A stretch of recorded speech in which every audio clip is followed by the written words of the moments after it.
Salams and welcome to this weekend episode of the Daily Debrief, where we try to take you beyond the headlines on some of the most important news stories from around the world. On the show today, we look at the Biden administration's first nuclear posture review. We also examine the impact Brazil's presidential elections will have on Latin America and the wider world. And in the Philippines, why the Marcos Jr. administration is attempting a whitewash of history. First up, the US nuclear posture review is a legislatively mandated review, according to the US Department of Defense, that establishes the United States' nuclear policy, strategy, capabilities, and force posture for a period of about 5 to 10 years. The Joe Biden administration presented its first review, delayed by a period of about 7 months, and laid out for the world the approach the current administration is taking towards nuclear weapons and the way in which the United States' nuclear deterrence mechanisms will be structured. Naturally, and not the least because it comes at a time when, at least in theory, the threat of the use of nuclear weapons has been at its most serious in the last 6 decades. This is a document that is of reasonable interest to much of the world. NewsClick editor-in-chief Prabir Purkayastha spoke to us earlier via video conference for details on the review itself and what it means for the rest of us. Prabir, welcome back to Daily Debrief. A couple of days ago on the same show, when the headlines broke about the possibility of the use of a dirty bomb in Ukraine, we were discussing the United States' particular and singular sort of stance in regard to the use of nuclear weapons. And now we have the release of the posture review, which essentially outlines what their strategic objectives are in the context of nuclear weapons. You've been looking at the document, Prabir, and of course this is a subject that you follow very closely. What is your reading of the latest sort of posture that we see from the United States? It's a nuclear posture review document. This is the first one that Biden has put out. Follows the 2018 nuclear posture review document that Trump had put out. Now, both of these have some commonalities. Both of these, in fact, accept that the United States can use nuclear weapons explicitly against non-nuclear powers as well, and can use it in a first strike. It doesn't have to be a retaliatory strike, but it's a first strike if it feels the security and the security of its allies are at risk. Unlike the Russian nuclear posture document, which says they will use it, they can use all weapons, including presumably nuclear weapons, if their existence is threatened. They have not said under any other circumstance. Now, existence can be threatened both by strategic weapons, nuclear weapons, or non-nuclear weapons, forces overwhelming the Russian defense and so on. But that's the only condition under which they said they can use nuclear weapons. And recently, Putin's statement, which has been construed as a nuclear threat, also said that we can use if our existence is threatened, which is very much Russian strategic posture in any case. That's something they have reiterated time and again. This document differs from what the Russian position is, in, as I said, in two ways. One is it can use it as a first strike. That means it doesn't have to be a second strike, which is what everybody has been arguing for. The peace movement, the anti-nuclear movement has been asking that all countries, even if they want to keep nuclear weapons, they shouldn't. They should at least abjure, give an undertaking that they will not use it first. No first strike. Yeah. And officially right now, I think only China and India have taken that position. No other country has taken the position. The most extreme position in all of this is really the United States, which has always held they can use it against another country, not only under conditions where their existence is threatened or they have had a first strike against them, but also if they feel the other country has the potential to strike and can develop weapons of mass destruction, so they can use it in preventive war or preemptive attack. Now, these two words have very different meaning. Preventative is much wider. It means you might have a weapon tomorrow, you might do something wrong, therefore I will prevent it by acting now. So preventive war, which US has formulated itself, is a problem. And if you add to that preemptive or preventive nuclear weapons, weapons of mass destruction, it makes it the threshold that much lower for use. So these are some of the problems in the Biden document. Biden document also has now agreed that it will use, modernization of the nuclear weapons program, which would conceivably cost $1 trillion over the next 10, 15 years. So the nuclear weapons on that nuclear posture review is in fact either similar or even worse than Trump's, because it also has this issue about tactical nuclear weapons, which is what the W76-2 really is. It lowers the threshold of the size of the nuclear warhead, and its purpose, therefore, is more in a theater war, in a limited war, nuclear strike, right? and therefore the possibility of a tactical nuclear weapon, as it is called. So the W76-2 has been green-lined. It was already inducted in 2020. So it's not that this is something new, but these are all now officially on there as Biden's nuclear posture. There is no going back for Trump's. In fact, he has endorsed whatever Trump doctrine he had criticized earlier. He had in fact said that, well, if I remember correctly, he had said this W76-2, the tactical nuclear weapon, is a bad idea, which Trump was pushing. And now he has not only introduced it, but it's also now very much a part of their nuclear posture review document. So on that, the interesting part is, after having damned Russia for all the implicit threat that Putin had in his September 21st or 22nd statement, that if Russia's existence threatened, we can use all weapons that we have. He seems to have officially now sanctioned not only that position, but gone 3 steps ahead of what Putin was saying. So we can use it as a first strike. We can use it in a tactical nuclear weapon use, and so on and so forth, and even against non-nuclear powers. Now, I think that nuclear posture is extremely problematic for the world, and it doesn't take us any, even 1 inch, towards peace. In fact, it is still an assertion that we are going to be the globally dominant player, and we can smash anybody who opposes us.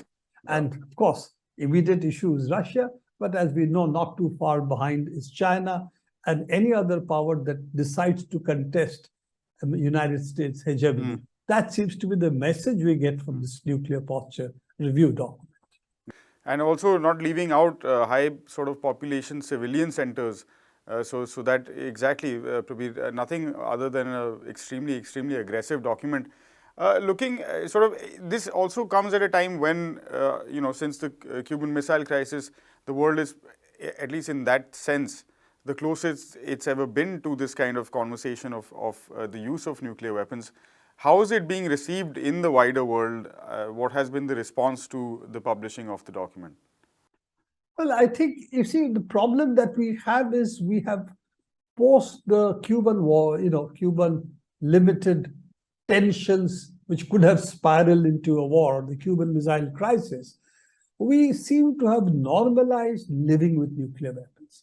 So though there is a lot of noise about nuclear weapons being made right now, as we know, in the United States circles, talking about Russia as threatening nuclear weapons and so on.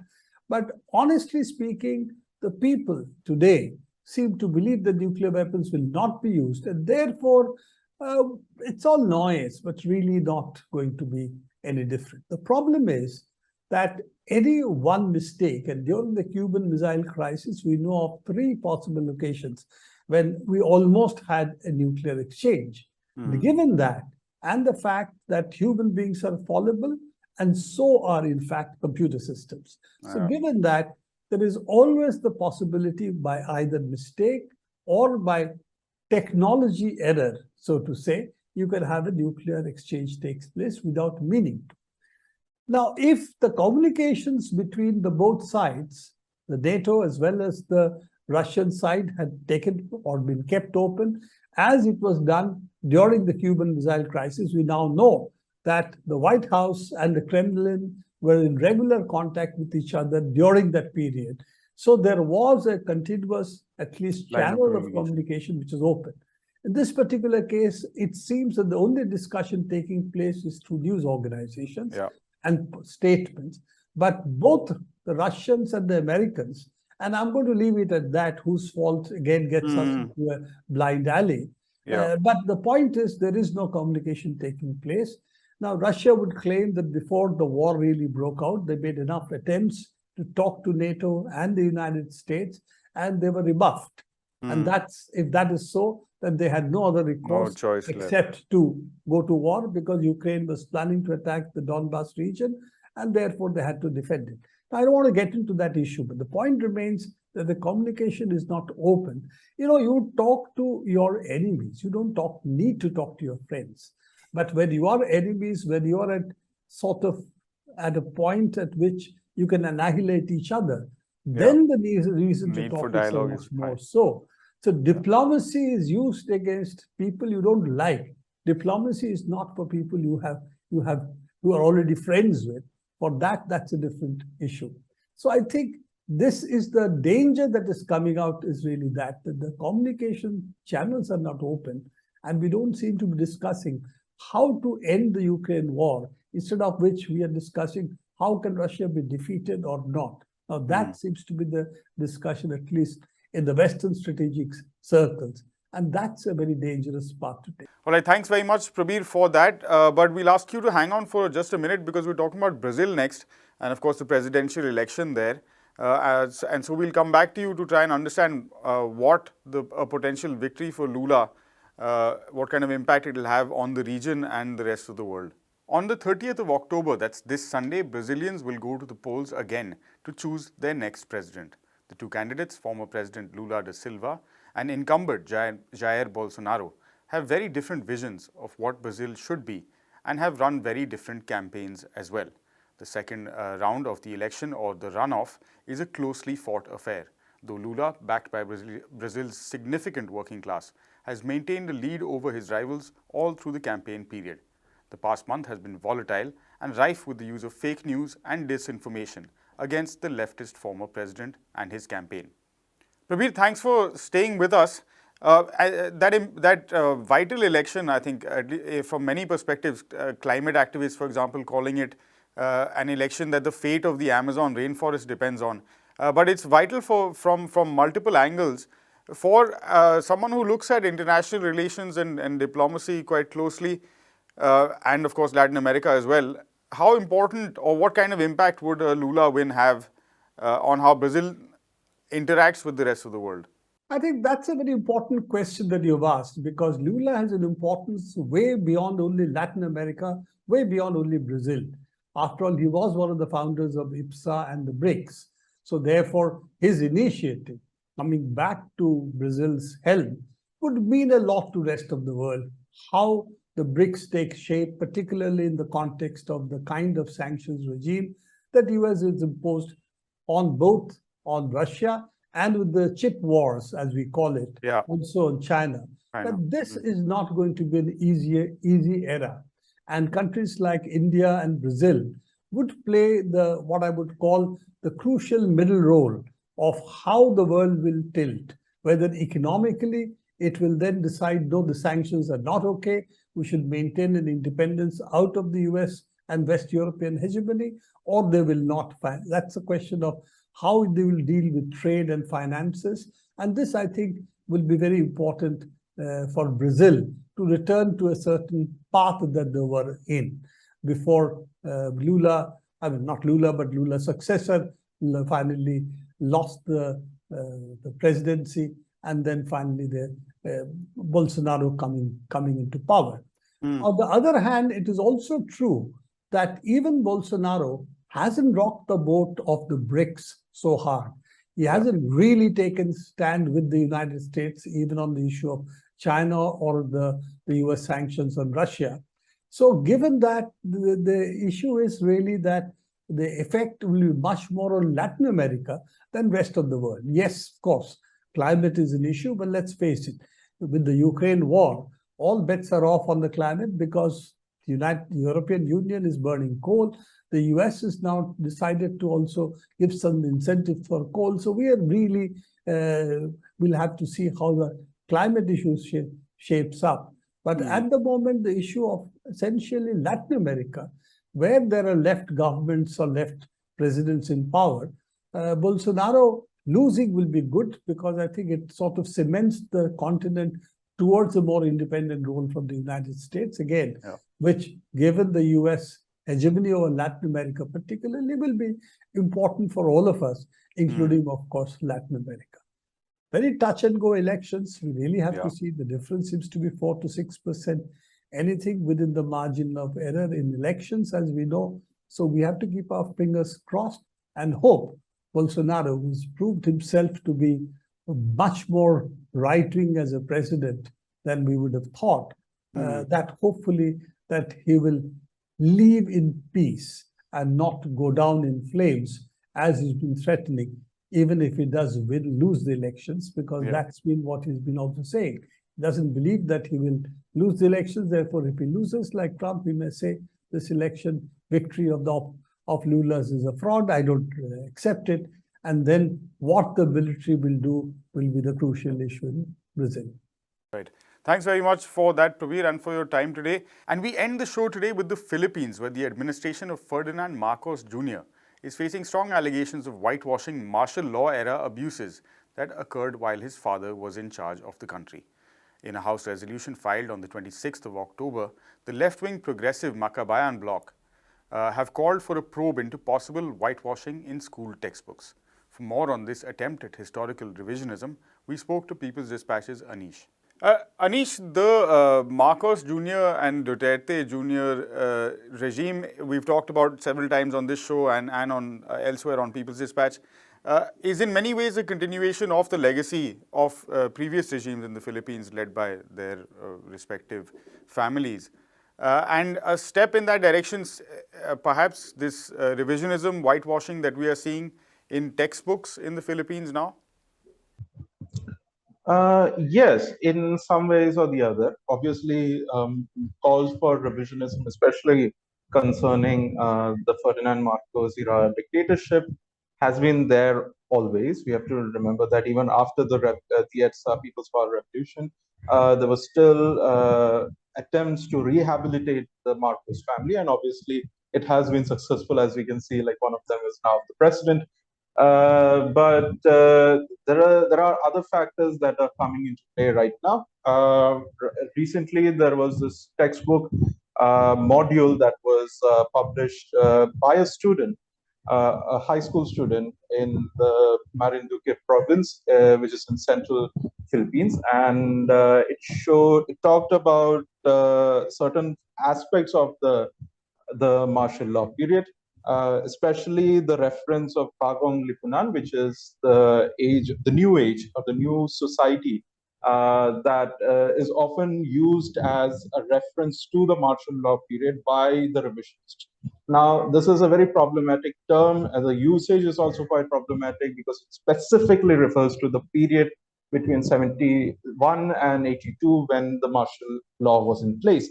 And that is, it is not even about the entirety of the Marcos presidency, which was longer, as we know, but it was just this one specific period in time.